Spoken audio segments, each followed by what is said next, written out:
Despite this, he has yet to present a concrete plan to alleviate the economic hardships that have sparked this protest. Interestingly, over the weekend and again on Monday, some protesters in northern Nigeria were seen waving Russian flags. The Russian embassy in Nigeria has clarified that these flags are personal choices of the protesters and do not reflect any official position or policy of the Russian government. The rise in pro-Russian sentiments is part of a broader trend in West Africa, where Moscow is gaining favor with militaries that have staged coups and distanced themselves from the West. This is evidence in Nigeria's northern neighbor, Niger, where French and American troops have been asked to leave, and Russia has been chosen as a new security partner. To help us unpack these developments, we have a very important guest in the studio, Eze Eluche Esquire, an attorney, writer, and social political analyst. Good morning, Esquire, and welcome to the program. Thank you very much for the invite. It's my pleasure. Thank you very much, sir. I want to ask you, what is your assessment of President Bola Ahmed Tinubu's response and speech to Nigerians? What do you think? What's your take on that situation? What could he have done differently in order to address the current economic hardship and, of course, the protests in the country right now? Well, Mr. Tinubu himself has always been very brash, and he has looked at the way he got into office, and perhaps he's still believing that he can get away with whatever. So you see the impunity, you see the nonchalant attitude, that Emilio concept, that is, I am here, I'm here, you can do nothing about it. So you see that kind of the audacity. I mean, he feels like that entitlement that I am the boss. You guys got to wait for me. So that is the mindset he's approaching a popular protest against bad governance. And it's unfortunate because it's expected. Those of us who have known this man, who have followed his track record, who know his antecedents, are not surprised in any way, because we expect such a kind of character or behavior from somebody who's not really a Democrat to the core. So what he could have done different, he could have listened to what the people are saying. He could have not governed badly, because it's a protest against bad governance. He could have ruled well. I mean, these are things could have, but is it in the DNA of the man, Mr. Tinubu? Is he likely to change?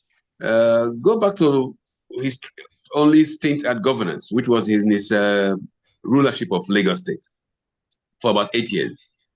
During that period, any Lagosian who was around Lagos then knew that thuggery was elevated to a state policy. Thugs became prominent members of government, and still till date. The Oluomo concept, the character known as Oluomo, who is actually the head of thugs in Lagos State, got so enmeshed in governance. So that is what he will likely do more in this instance. And you can see it already beginning to take place with the resort to military hard tactics by the police right from day one. So that is what it's unfortunate is this way, but then I think we are stuck with it, and Nigerians have to decide. We have to determine on whom sovereignty lies. Is it in the people or is it in somebody? So I mean, it's an interesting period. Let us watch it play out. Of course, we'll all be watching how the president handled this situation. The president called for an end to the protests on Sunday in that address. But yesterday, being Monday, we still saw protests in parts of Kaduna, in parts of Abuja, and of course in Lagos State.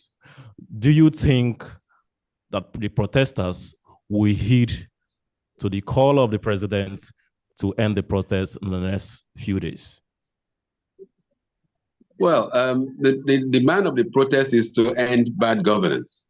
If he truly wants the protest to end, the moment good governance begins, I'm sure the protest will simmer away. I mean, to filter away, to just disappear. So it's not something you just call for an end of protest and then thinking of the protesters as some kind of different species of human beings. The protesters are Nigerians. They are representing the majority of Nigerians. Not everybody has the guts to go out on the streets and protest. So a call to end protest without in any way, not even the slightest iota of trying to meet the basic demands of the protesters, which is that you should end bad governance. You should, with the same fiat with which you have imposed sufferings and atrocities on people, also remove those fiat.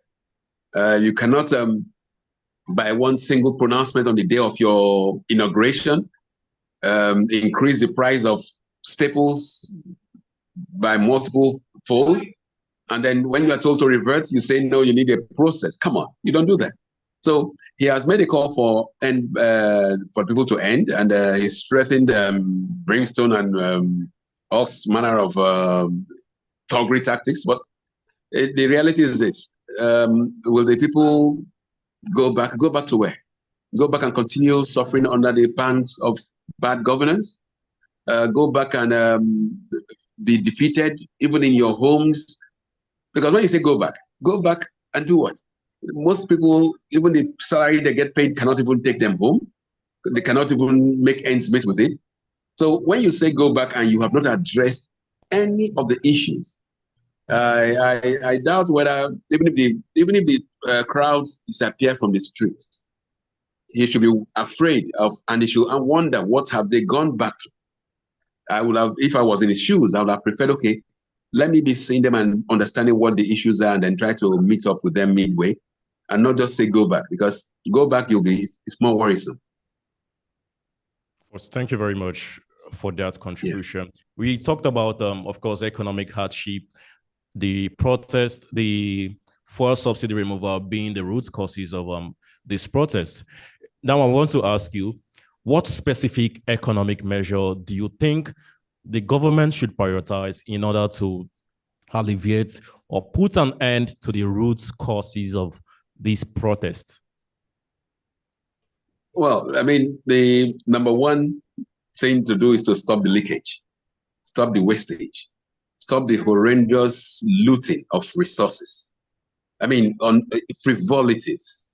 I mean, it's crazy, it's bewildering. I mean, when people even talk of subsidy, price of food, price of fuel, that is not the issue. If this government cuts the cost of governance, cuts the cost of the horrendous looting of national resources, I mean, Nigeria will be an El Dorado. Let me give you an instance. On Democracy Day, the regime unveiled a very large, wasteful portrait of Mr. Tinubu. Nobody's bothered to tell us the cost of that portrait. Not too long ago, the same president bought himself a $150 million private jet, customized. If you realize that the British Prime Minister does not even have a private jet, I mean, you can charter flights, you can do whatever, you can fly first class. But what do you need a private jet for? You are a beggar nation. Look at the amount of vehicles in the fleet of not just the president. Every punk who is a political office holder has a fleet. I mean, ministers, special advisors, the first daughter of the president, the first son of the president, they all got fleets of vehicles and SUVs, gas guzzling SUVs. So when you say what can be done, basic, cut the cost of governance and wastage. Once you've done that, you see that even the issue of subsidy or price of will fall in place.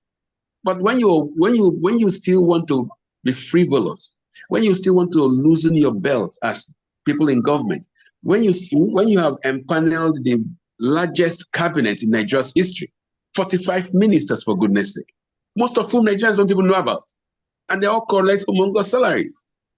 And you are saying the issue is subsidy? No, the issue is bad governance. If these characters in government should, for instance, just cut down the cost of governance, you'll be shocked, you'll be amazed. I mean, it's not even rocket science. What do you need? Look at the budget of the Federation. Look at the amount spent on feeding in Aso Rock. Look at the amount spent on frivolities. You have an Aso Rock clinic spending billions are spent on it. Yet for the slightest headache, these guys move abroad. So why bother? So the issue is not even, it's not rocket science. Cut down the cost of wastages. Be more prudent. And once you're prudent, the way these things work is very simple. If the people realize that those who are ruling them are prudent, are managing the resources in a more conscious way, everybody will fall in line. But there, you do not tell the world that you are the ruler of the richest country in the world, and then you tell the people who are living in that country to manage with peanuts. You do not pay your legislators the highest salaries of any legislators across the world, and tell the teachers to go back home with the least pay package in the world. That is the reason. Cut down the cost of governance, and that is the basic way forward. Then all of that will fall in place. Thank you very much for that wonderful contribution, of course. We saw President Tinubu sign the 70,000 naira minimum wage into law. And he has also been signed into law that this minimum wage will be reviewed every 3 years, right? In your opinion, sir, don't you think that President Tinubu is doing or is making conscious efforts to see that the plight and all of these root causes of these protests is ended? Well, the 70,000 minimum wage is more of an insult to Nigerians. It was a deliberate insult. Because when you look at the realities on ground, 70,000 naira cannot even buy you a bag of rice. 70,000 naira cannot do the basics. And you say that's the minimum wage. Now, if it was the minimum wage and even the legislators were on the minimum wage, you say, okay, no problem, we're all in this mess together. But then the least assistant in the presidency, I mean, one of any of his SAs, none of them goes home with less than 1.5 million. 1.5 million per month, which is more than, I mean, percentage is incredible. So if your assistants, even the most basic of them, your cooks, your domestic assistants, cannot go home with less than 1.5 million per month, under what rationale? What makes it reasonable to give Nigerians 70,000 and you flourish, go about and sign that kind of crap? It only tells Nigerians that they should get ready, because even the Labour Congress that people used to rely on previously seems to have been bought over. Not seems to have been bought over, has been bought over actually, because of agreed to such kind of slavery package. Tells you that the Labour Congress and the TUC is now a very hopeless entity. So Nigerians have to fend for themselves. So that signing of the minimum wage was nonsensical. It was not well thought out. It was insulting to Nigerian workers, and it's deliberate. It's deliberate. It's one of those things. Again, what can you do? Well, I am the president, and you gotta abide by what I'm saying. So it's left to Nigerians. If you want to take that kind of slave package, okay. But I'm sure the End Bad Governance protest is a very emphatic statement that Nigerians don't appreciate or accept that nonsensical wage increase. Okay, of course, that was very, very insightful. So over the course of the last few days, we've seen Russian flags being waved in several corners of the country, especially the northern protesters, which are, of course, obviously the largest set of protesters. But we saw them waving what looked like Russian flags. They say the flag represents the protesters demanding for a return to the military rule. I want to ask you, what's your view on these developments? Well, thank you very much. I think it's trying to make ridiculing the whole protest, the emphasis on the flags. If you walk around Nigerian streets, many Nigerian churches, schools have flags of all kinds of countries, from Benin Republic, United States, Canada, Uzbekistan, China, all of them. They got flags everywhere. I mean, and somebody, it was shocking to actually see the chief of defense staff or whatever the general is come out and say flying a foreign flag is treason. Under what law? Where did these guys go to school? What do they know about this kind of issues? Nigerians fly all kinds of flags, even in their vehicles. Public transport. The flag of Saudi Arabia, Pakistan, Afghanistan is very common in Nigeria. And then, I mean, so when you see them begin to talk about the flag of Russia, have they even asked the tailor who was arrested and paraded in Bombay, Kano? Does he know what country owns this flag? Does he know where Russia is? So, I mean, it's just distraction. They're trying to make noise over nonsense. I mean, I use this word nonsense because that is simply what it is. I mean, we have to be very basic and realistic to ourselves. The Russian flags, which is being flown, I'm sure even Russia will deny the flags because some of them are not well structured. They are horizontally, the colors are in horizontal, other times it's in vertical. Russia will tell you they have a flag, not that kind of whatever you saw. You call it a Russian flag. So the noise about Russian flag is just scare tactics. They want to now begin to trace who supplied the materials for the. Come on, they should go and ask those churches, the mosques that fly all kinds of flags, the vehicles, the public transports, the combi buses that have flags of Israel, Germany, even Biafran flag are everywhere. They should go and ask those ones who are flying those flags if they are charged for treason. So they should be more serious. The army chaps who are making us about flying the foreign flag should be more serious. There are swaths of Nigerian territory where Boko Haram is flying the Boko Haram flag.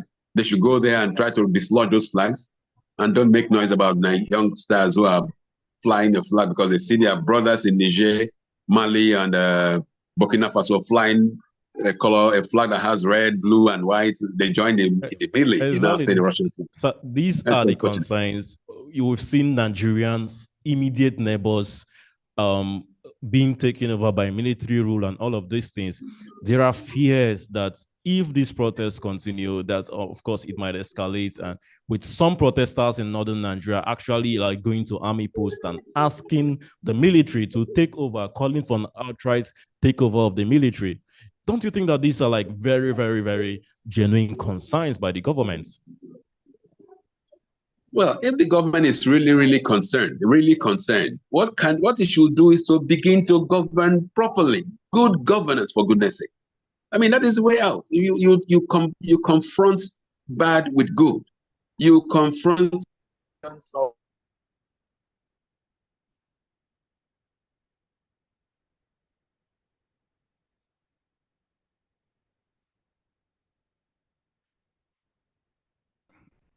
I think Architect Elochie, Mr. Elochie is having some kind of network glitches there, and of course, until he joins, we'll have to continue the conversation. Is there any member of the audience who would like to make a contribution? Of course, we've been talking about the ongoing protests against economic hardship in the country, talking about all of the protests that have happened and all of the things we've seen in the last few days. Sorry, can I finish what I was saying? All right, you can. Okay. The way to address those concerns is for the government to begin to govern well. I mean, once you begin to govern well, all those issues will dissipate, they will disappear. But so long as you're not governing well, things will keep on happening. I mean, that is basic common sense. So I will urge the government to be focused. Don't distract the people and yourselves by scaremongering or such things. And then if you understand the issues, I think it was this Kenyan professor who once said that we should begin to talk less of democracy and talk more of good governance. And I think I've imbibed that. Let us talk less of this scam that we call democracy and talk more of governance, good governance. So, Mr. Bola Tinubu, don't be worried. If you begin to govern well, you have no issues. But as long as you're not governing well, even the shadows of the people will be a worry to you. As long as you're not governing well, even the flag of Togo or Lesotho or wherever, countries will become a source of worry. So let's not be worried. Let's be focused and address the issue of governance. Thank you very much. Thank you, sir. according to the president, the distribution of CNG kits and conversion centers are ongoing.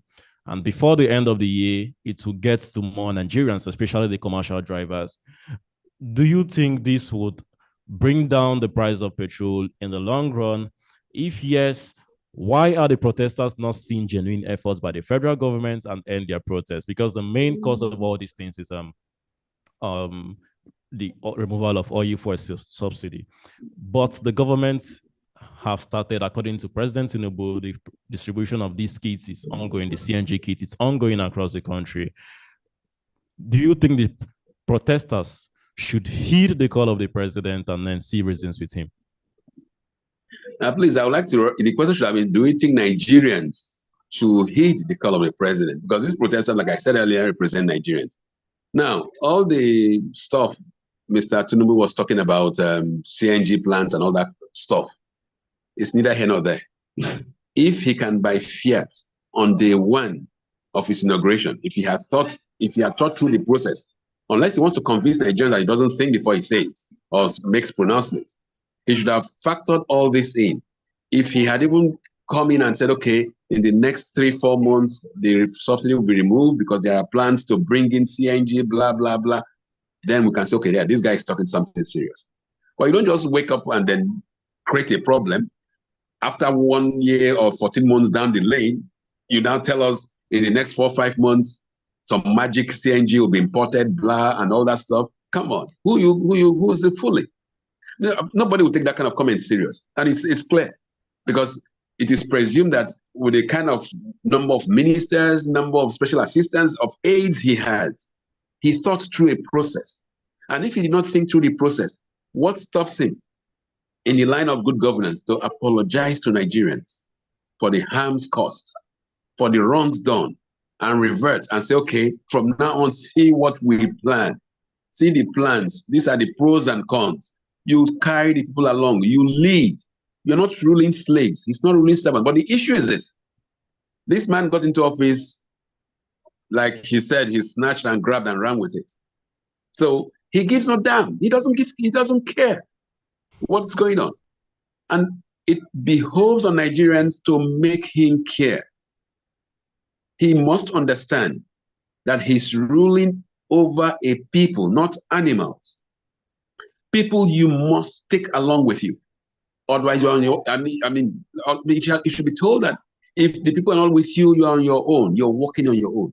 And that is what should be made clear. And then it's not just the protesters. It is Nigerians who are feeling the pains.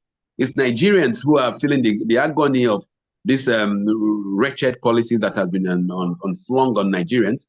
And so we applaud those who have the guts to come out and say, no, enough is enough. Thank you very much, sir. Now, what lessons do you think that Nigeria can learn from other countries that have faced similar protests in recent years, economic protests in recent years, and uprisings like this one? What lessons do you think Nigerians can learn from all of this? Well, thank you. Good enough. We have 2 options that are currently playing out now, where protests are ongoing and then reaction by governments. One of them is in Kenya. We have seen the efforts President Ruto is making concessions. He has scrapped the office of the First Lady, sacked his ministers, done a lot of things, and continues to try to carry the people along, and he's still in office. On the other hand, we've seen the Bangladeshi lady, the Prime Minister, the Tofi, who tried to rough ride the whole people, killed over 200-300 people. And what happened? She had to run away. Because when the people say enough is enough, enough is enough. So what Nigerians should learn is this, and I hope Mr. Tinubu learns and decides the better way. The people are speaking. Nobody is trying to upstage or overthrow or remove the government. What the people are saying, that you should end bad governance. And you came out to reel out mundane statistics, ineffectual statistics which are cooked up and just not what even the paper they are written on, and still making more promises. So the lesson we hope Nigerians, and when I'm talking of Nigerians, I mean not just the people who are being led, but also those who are in the corridors of power and in power.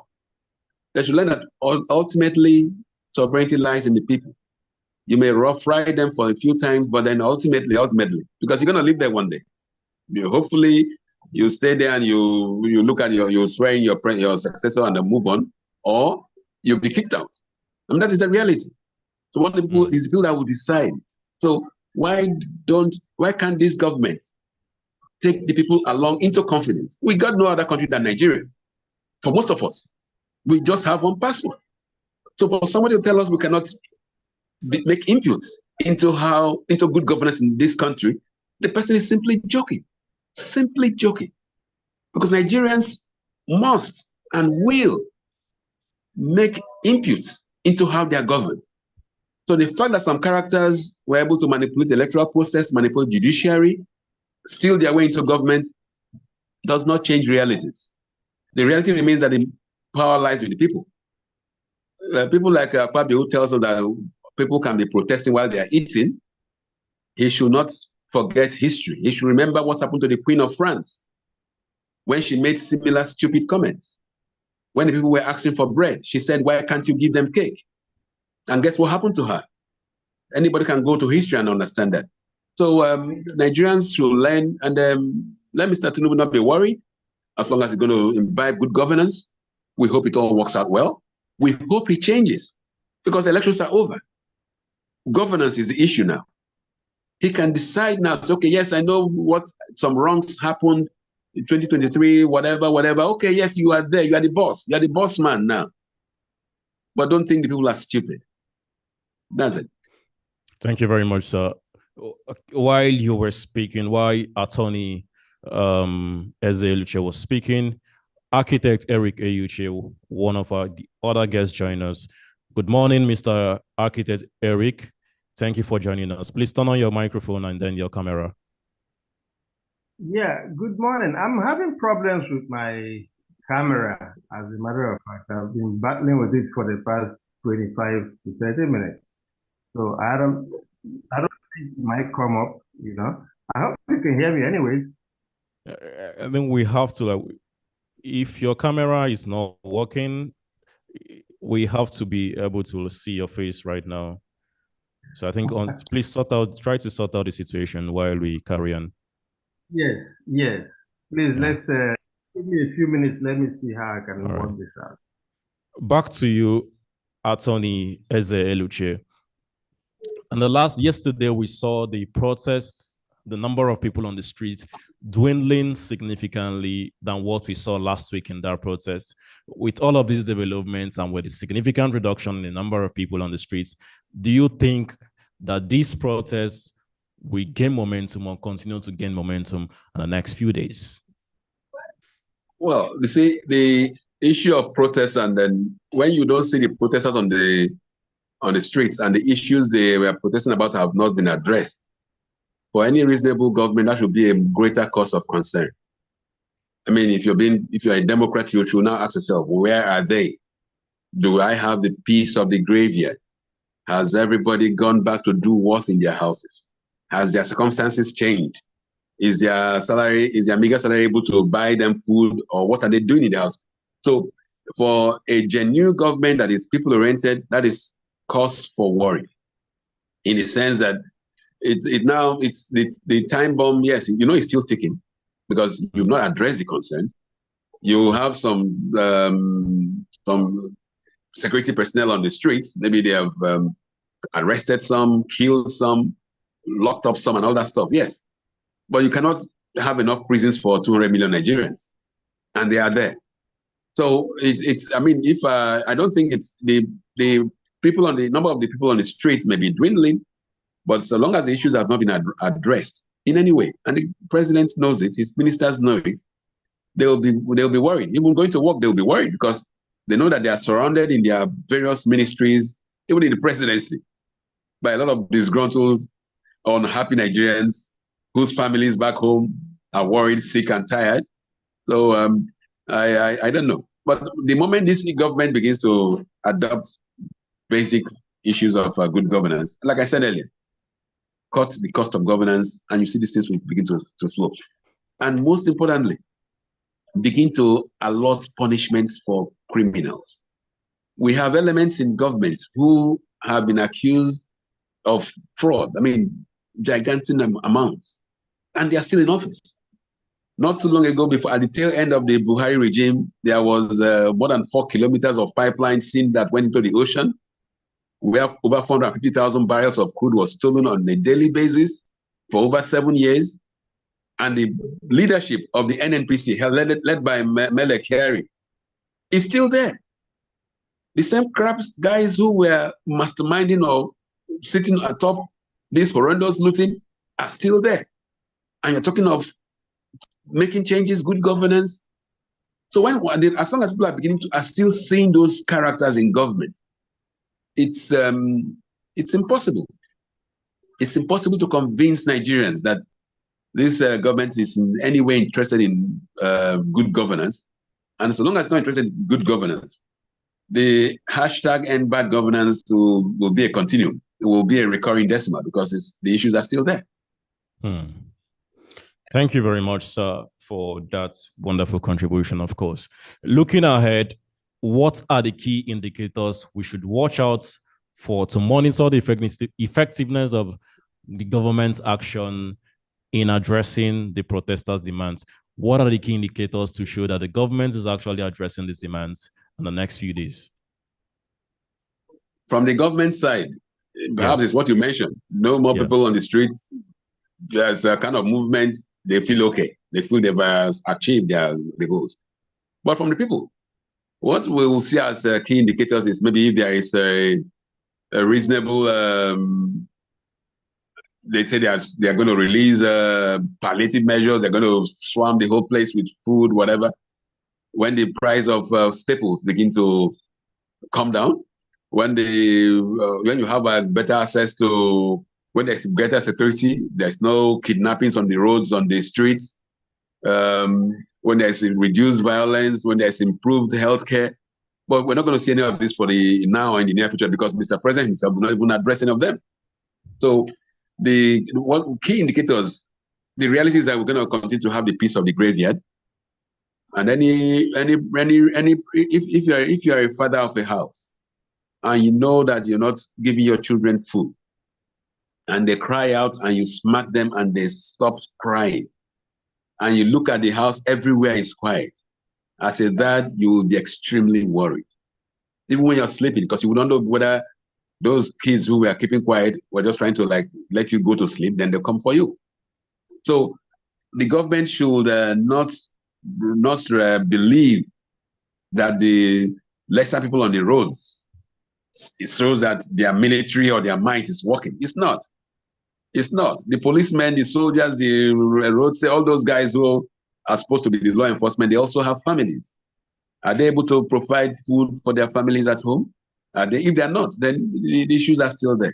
So the key indicators for government should be when there is reasonable reduction in price of the staples, when people are able to feed themselves, when people are able to be Nigerians again, because our Nigerianness is being sucked out of us by kleptomaniacs in government. And this should be addressed. So as long as Nigerians are now being made to have been pauperized, even the World Bank has now gotten a new word for us, multidimensional poverty. They bring all these kind of jargons to address Nigerians. So the government should be worried. The indicators are not, whatever their statisticians will tell them, they can ditch it as long as the people are not able to be Nigerians. And we're not being Nigerians. Thank you very much, sir.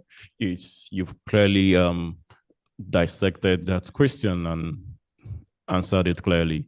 But we've seen curfews across the country from different states of the country. The latest one being Kaduna, which is the 6th state to have enforced a curfew in the country. Now, do you believe that these curfews, how effective do you think the curfews will be in order to restore law and order from the violent places of the violent locations in the country? Because most governments are imposing curfews now, most state governments. Do you think that these curfews will be effective? See, the curfews are just a knee-jerk approach. Bring soldiers on the streets, bringing flood everywhere with security men, and it's a mindset of the military. I mean, that's why most of us now say don't use the word democracy, talk of good governance. Yeah. You use military practice, military tactics to address political issues. And for how long? You create the enabling environment to even usher in the military. But that's not what we want, because we've tried them in the past, they're not even any better. So the government should try to find a way to reach out to the people. And the need to address Nigerians as hooligans or thugs is pedestrian, because these are Nigerian citizens. They were not born hooligans.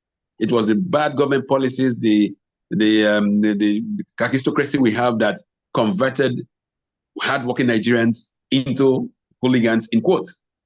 So the curfews that are being placed everywhere is anti-progressive, it's retrogressive, because with the depth to which the economy has fallen, Nigeria needs to be working 26 hours a day. We can't, 24 hours is not enough for us to be functional, to be able to get the economy working at a rate that can overcome the obstacles we've had in the past. So when you now place the entire territories on curfew, 6, 7 states on curfew, and meanwhile the allocations to those states are still going on, the governors, the local government chairmen are pocketing the monies, and you're taking off curfews. Well, I mean, it's like you have a problem, instead of addressing it, you bury it. Like the ostrich. Digging up, putting your head under the sand does not solve the problem. The problem is still there. You will still open up the curfew. Or will the curfew be till the end of the year, or for 1 year? No, it will not be there.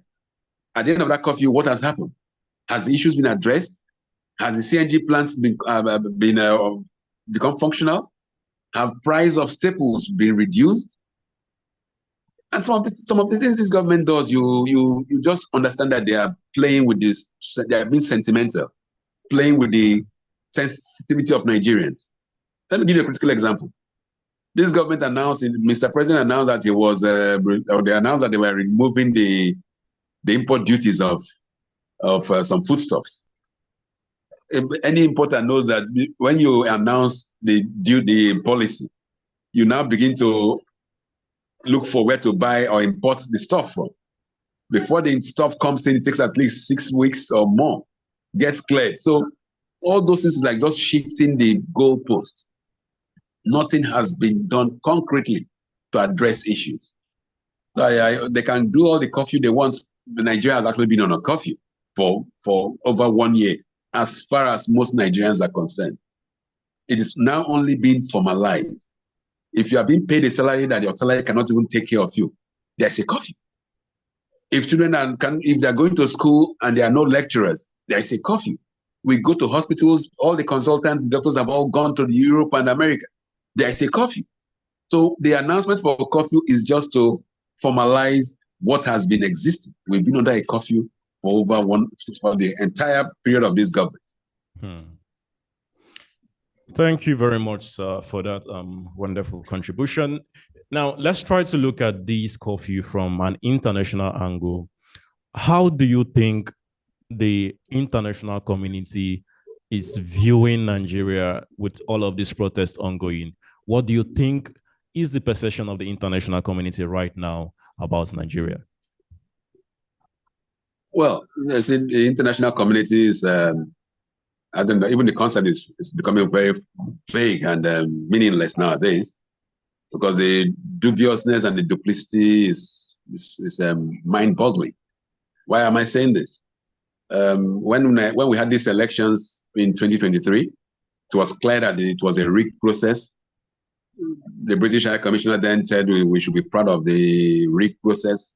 Less than 5 days later, Blinken gave approval for the rigged process. And then those same countries are now on the other side in Venezuela. The same procedures, and you're already siding with it. So we should at this stage now begin to think more of ourselves, less of what the international community will say or do, because they have their own policies, they have their own individual domestic priorities, which funds their international policies. So for Nigerians, forget whether it's Russia, US, or whatever, forget about them. They have their own problems. They will address them. They shift based on what is in the best interest of their own people. So we should begin to stop thinking of this international community because it's non-existent. International community for the United States is what is US interest. For China is what is Chinese interest. So we should ask ourselves, what is the Nigerian interest in this instance? And once we identify it, we should go for it. And we should not give a damn. We should not give a hoot what those other external bodies are saying, because ultimately, they cater for their own. I mean, anybody who's in doubt about that should look at Lebanon. Lebanon, when you are in crisis, what does the so-called international community do? They provide the fastest possible means to evacuate their citizens. So, for the Lebanese, they should be thinking of what is in their own best interest, not international community, for goodness sake.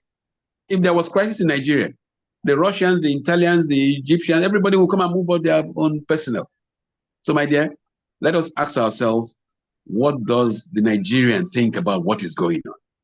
When we are true with ourselves, we will let the international community know what we think about them.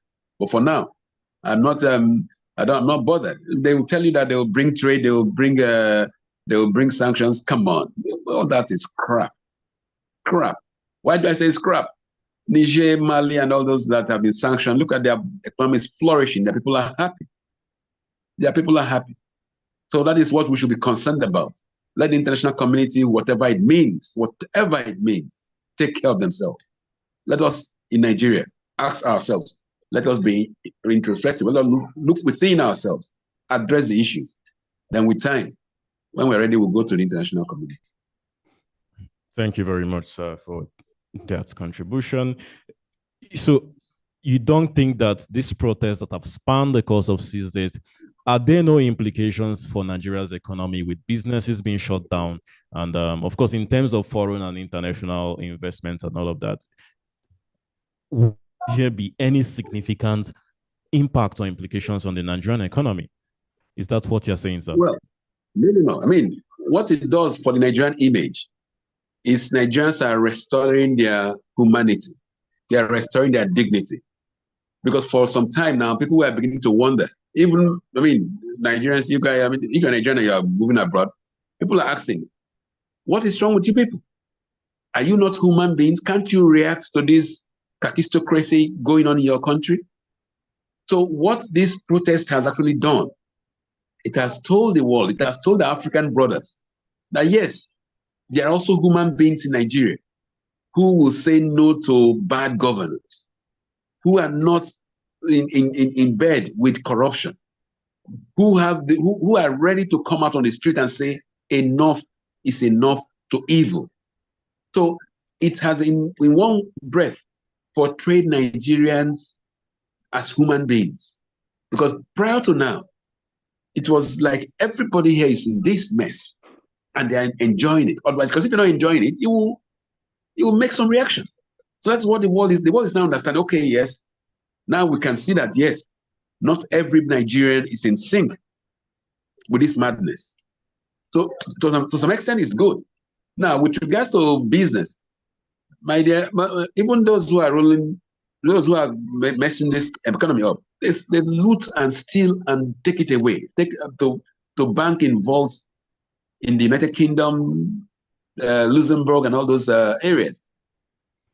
But we hope also that with what is going on in the international community, in quotes, with the riots going on with the race riots, anti-immigrant riots going on in Britain, in France, in Germany, all over Europe, and with the tilt towards right-wing governments across Europe, those who are stealing or looting from Africa and from Nigeria in particular to stash their wealth abroad will understand that they are not even safe with their wealth over there.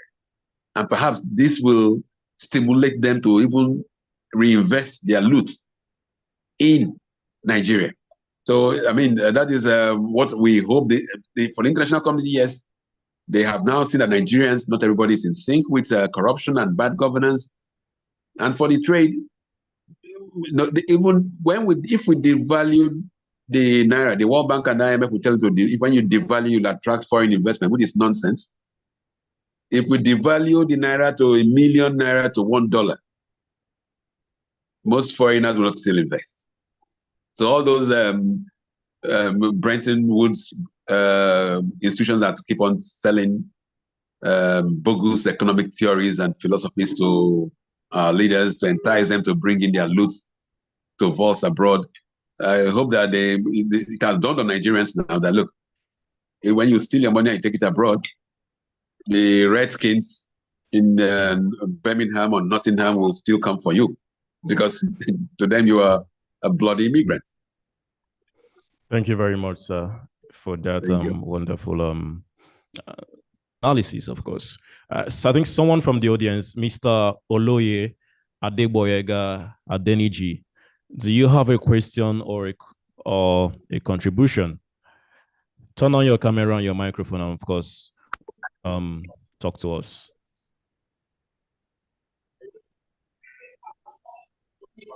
Yes, good morning, great Nigerians.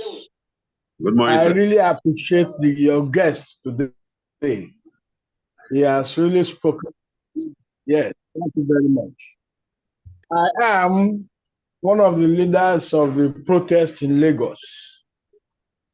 And in my capacity as the national coordinator of Peace Action Transformation Pact, we have been able to ensure peaceful protests in Lagos to the consternation of the government, despite their sponsor talk, trying to do their best to disrupt the protests.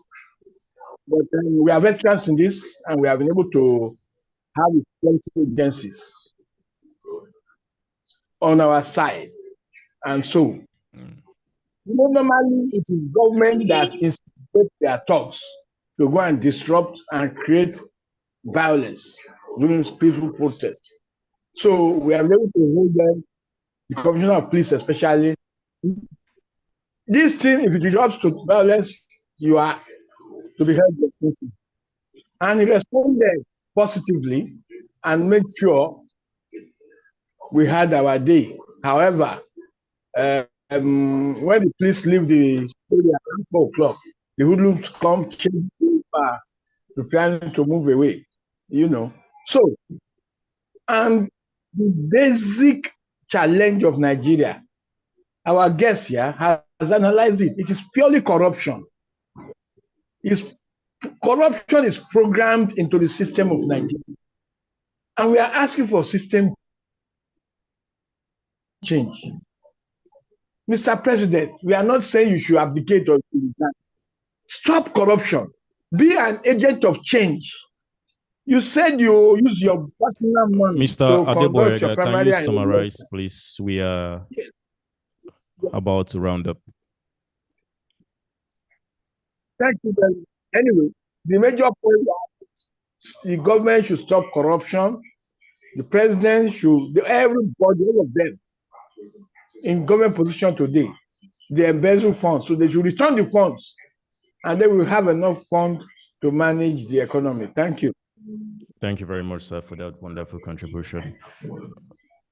Attorney Eze Eluche, in your final words, just in 1 minute, how can the government effectively communicate its plans and progress to the public to ensure transparency and accountability, of course? Well, Mr. Bola Tinubu is, whether he's 70 or 80 or whatever years he says, the fact is, at that age, you've spent more than half of your life. So we only pray that Mr. President will become more altruistic and think of legacies, what he wants to leave behind when he's gone, because he's going to go one day like every mortal.